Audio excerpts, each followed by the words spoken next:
Good morning, class. Hope you all are doing well and doing your homework regularly. In today's class, we will start with chapter 8, that is A Gift for Grandfather. Kindly open your English reader books to page number 56. Take a pencil in your hand. Let's get started. So, we are starting with chapter 8, that is A Gift for Grandfather, which is written by the writer Jugran Safano. He is a novel writer who has written many small short stories for children. So let's read. Once a boy named Atish lived in a peaceful village in the mountains. A river ran through the village and the villagers heard its crystal clear water rushing past every night. अब इस story में क्या बताया गया? Story में एक boy के बारे में बताया गया जिसका नाम है आतिश, और वो कहाँ रहता था? वो एक विलेज में रहता था जो बहुत ही पीसफुल था, यानी शांत टाइप का विलेज था। और वो कहाँ पर प्रेजेंट था? वो माउंटेन्स में था ये विलेज।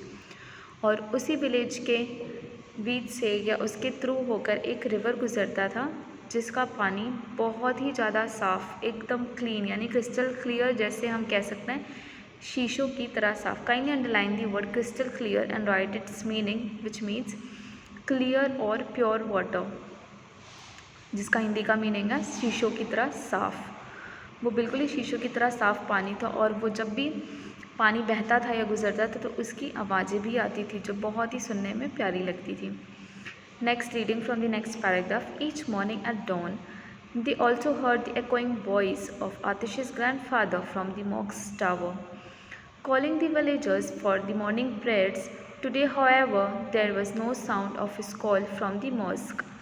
और इस नदी की बहने की आवाज़ों के साथ साथ सुबह एक और आवाज़ गूंजती थी इस गांव में, और वो क्या थी? वो आतिश के ग्रैंडफादर की आवाज़ थी। और वो कहाँ से आती थी?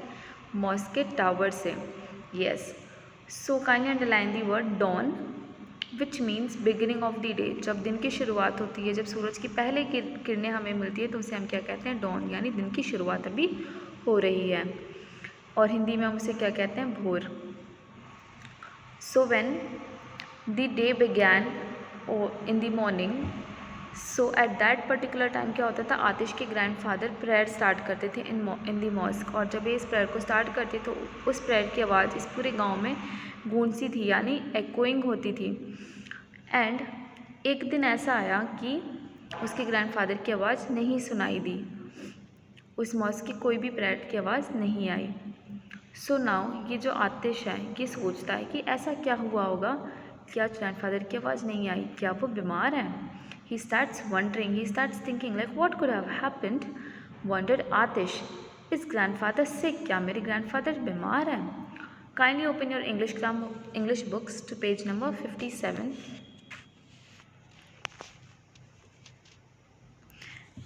At first, Atish wanted to go directly to grandfather's house. However, he didn't like missing the morning prayers. After prayers at the mosque, he searched for grandfather, but there was no trace of him and nobody knew where he was.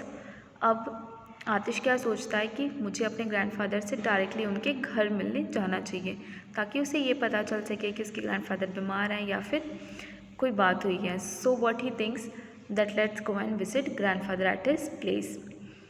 But before that, as he was a boy who used to go for morning prayers every day at the mosque, वो हर सुबह morning prayers के लिए mask जाया करता था.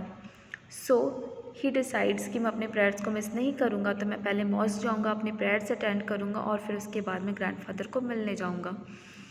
सो after attending his morning prayers what he does, he thinks that let's go to meet grandfather. और जब ये सोच रहा होता है तो उसके दिमाग में एक आइडिया आता है. No what was that? He decided to go to grandfather's house but suddenly he stopped. Shouldn't I take a present for grandfather? Yes, जब वो सोचता है कि मुझे जाके अपने ग्रैंडफादर को मिलना चाहिए तो उसके दिमाग में ख्याल आता है, और वो क्या होता है कि मुझे ग्रैंडफादर को मिलने जाते वक्त उनके लिए एक प्रेजेंट लेके जाना चाहिए.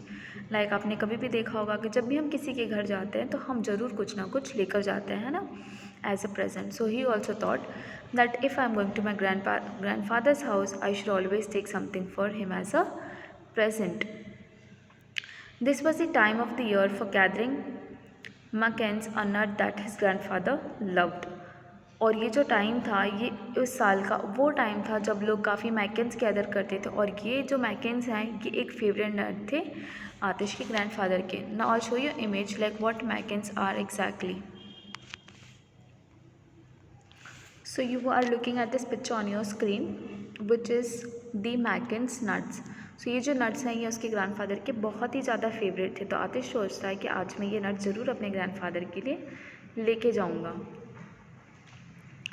So this yes, I'll first gather nuts for grandfather. Atish hurriedly walked towards Nut Hills, where the finest Mackens grew.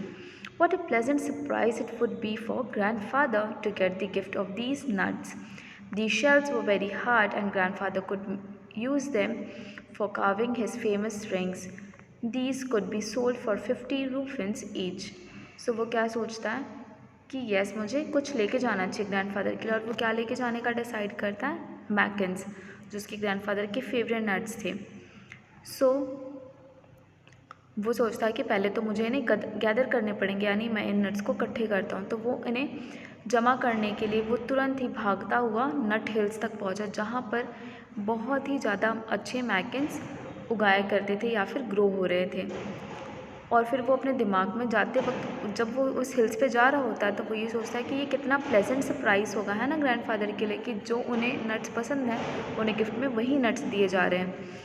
So their shells were very hard and grandfather could use them, and these shells of these makens were very hard. वो बहुत ही ज़्यादा hard थे जिन्हें वो grandfather use कर सकते थे, किस लिए, ताकि वो रिंग्स बना सके जो वो सेल किया करते थे। और ये हर रिंग अगर वो सेल करते तो वो 50 रुपीज़ के जाते। Kindly underline the word rupees which means a currency of a particular place. Underline the word हरिडली। हरिडली means quickly, यानी जल्दबाजी में वो वहाँ जा रहा था ताकि उसके पहले कोई वहाँ ना पहुँच सके। But Atish thought, suppose other boys from the village have already gathered all the nuts. He began to walk faster. He ran up to the nut hills. When he reached the grove of macan trees, he was delighted to see that the ground covered with nuts. अब यहाँ पे क्या है, आतिश ये सोचते हुए वो जा रहा था और उसके दिमाग में ख्याल आता है कि अगर ऐसा हो जाए कि जो गांव के काफ़ी और दूसरे बॉयज़ अगर वो उसके पहले जाके वो सारे नट्स गैदर कर लें तो उसे एक भी नट्स नहीं मिलेंगे। तो वो बहुत ही तेज़ी से भागता हुआ जाता ताकि वो वहाँ पहले पहुँच सके और वो नट्स को गैदर कर सके। एंड वो भागता हुआ कहाँ जाता है, reach the grove of makens. Kindly underline the word grove which means a small growth of trees, जहाँ पे बहुत सारे हम देखते हैं बगीचा वगैरह जो होता है उसमें कई सारे ट्रीज़, एक ही तरीके के ट्रीज़ हम प्लांट करके रखते हैं, तो that is called as a grove और a place where many small trees have been planted.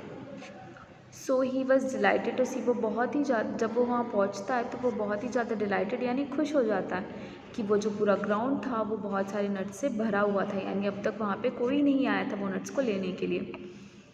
So that's all for today's class. We will discuss the remaining story in the next class. Thank you class. Have a nice day.